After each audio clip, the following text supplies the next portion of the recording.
Good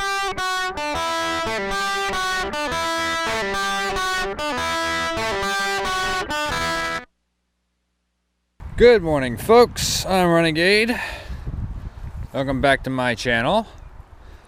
You see here I have almost all the parts I need for my FZR front end conversion. They're just sitting out right now. Nothing's bolted on properly, and you can see that I'm in the middle of doing some repairs on the fairing. But I've got the fairing, the headlight, got the bracket, which I may or may not need to bend to adjust. We're not sure yet. We got the block off plate for the UK running light. Got the clip-ons, the top triple tree clamp, and the gauge cluster. Only thing left that I need to order is the windscreen. The windscreen will be the final determination as to how the cowling is supposed to be shaped, so I know how I need to adjust this bracket. But we're starting, we're getting there.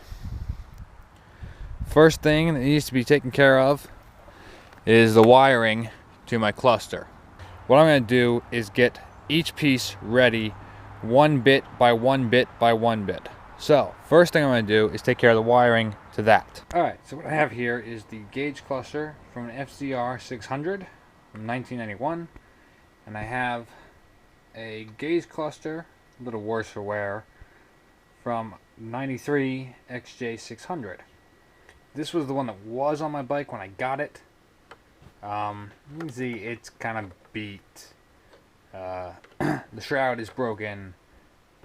The glass is broken. Well, it's plexiglass, but same thing. And the speedometer doesn't work. Well, ish. It reads way too high off. Either way, the only thing that really matters right now are the wires. These wires and these wires don't match. They might look like the same connectors, but they don't hook up the same. Different wires, different places, different wire routing between the Seika and the FZR. So what I'm going to do is I'm actually going to use these connectors and these wires and this routing method on these wires and these gauges. Wires are wires. It'll all work. To do this, I gotta reference the Bible. Alright, before you get any sacrilegious comments, I cannot stress the importance of getting yourself a Haynes or Chilton manual. I prefer Haynes. I cannot stress the importance of getting a manual for any vehicle you're working on, whether it's a car or a motorcycle. Start working on your vehicle. This becomes your Bible. Seriously, not kidding. In the back, these nice wiring diagrams.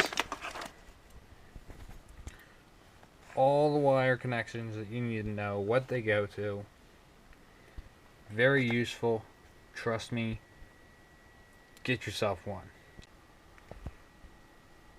Very useful tip to know when you're trying to do electrical modifications, you know, changing over wires and whatnot.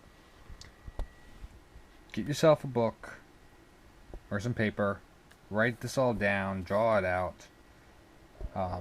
See, I did that. I've got a white connector and a black connector on both. While I'm working on this connector, or these connectors, if I'm switching over the wires, I don't want to have to keep looking back and trying to figure out which wire was where and make sure. It's just much easier to look at the book and just be able to match everything up that way. Wiring gets to be a mess. Well, believe it or not, that's ready. I'll go into some of the specifics in a moment, but all these wires have been decided, have been figured out, have been set up, so I gotta just solder them in.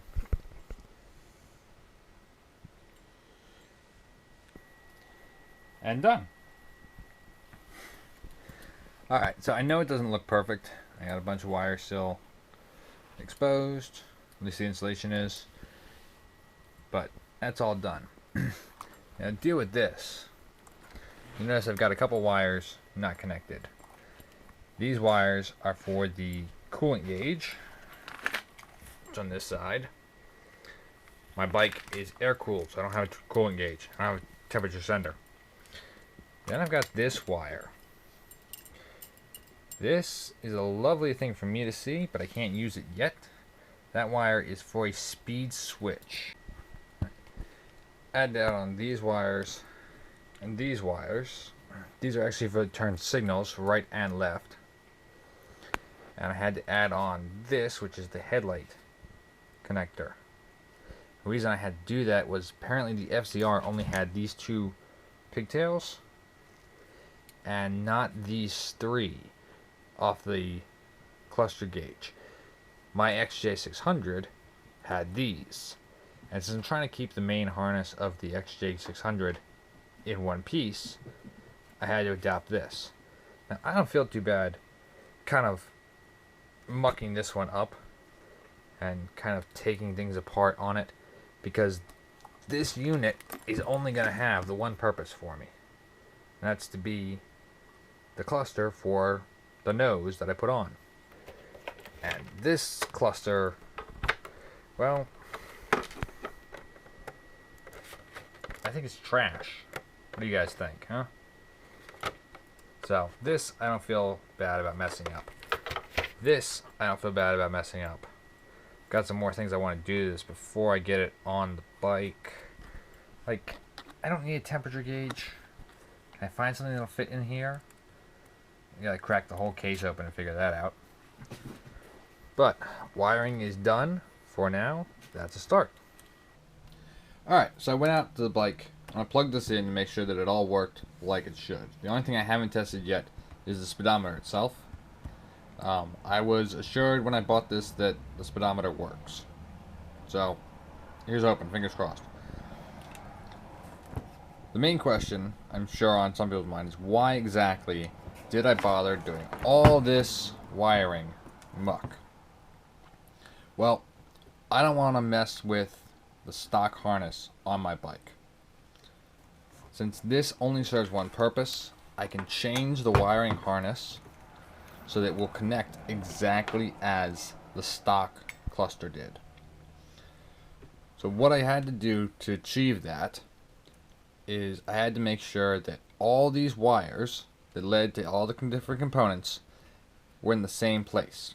This way when I plug like this white wire in, or white connector in, this light blue line is in the right place. This light blue line is the power for the neutral light. It's a signal wire. With it being here, I know that when I plug it into the wiring harness on my XJ600, the other side will have the neutral. So neutral and neutral will connect. So when I'm in neutral, that light will work.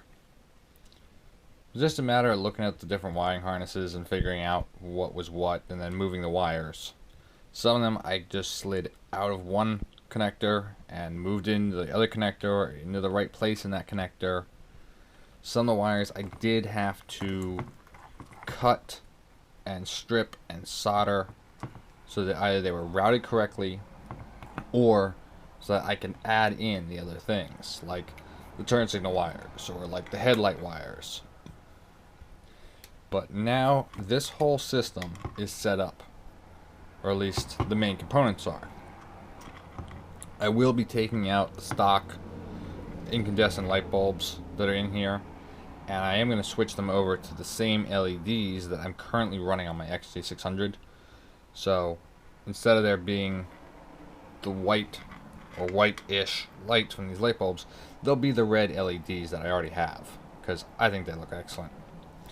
The other thing left that I haven't touched yet, these three wires, because the coolant gauge on the other side.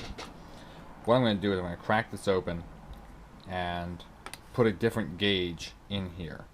I'm looking into either maybe a clock, maybe a voltage meter, but I also have my eyes on a couple other different components that I can use that'll do the same thing. So I'll figure it out once I know exactly what size I need and I can install that. That will be a separate video. But I didn't go into the whole rigmarole in great detail about how to figure out which wire is which wire, because it's pretty self-explanatory once you have a wiring diagram. And I wasn't about to go into, you know, this is how you cut, this is how you strip, this is how you solder. You know, there are videos on that already on YouTube. But if somebody decides that they'd like me to do that, you know, do a tutorial on how to solder, let me know in the comments and I'll do it. If you like this video, hit the like button. Feel free to subscribe. I've got more videos coming out soon. I'm going to start a playlist for the XJ600 that I'm working on. So you'll find that down in the description as well. Also, feel free to follow me on Twitter.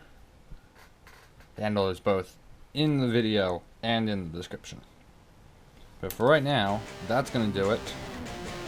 And we'll see what comes down the pipe next. Have a nice day. Thanks for watching. That's rock and roll.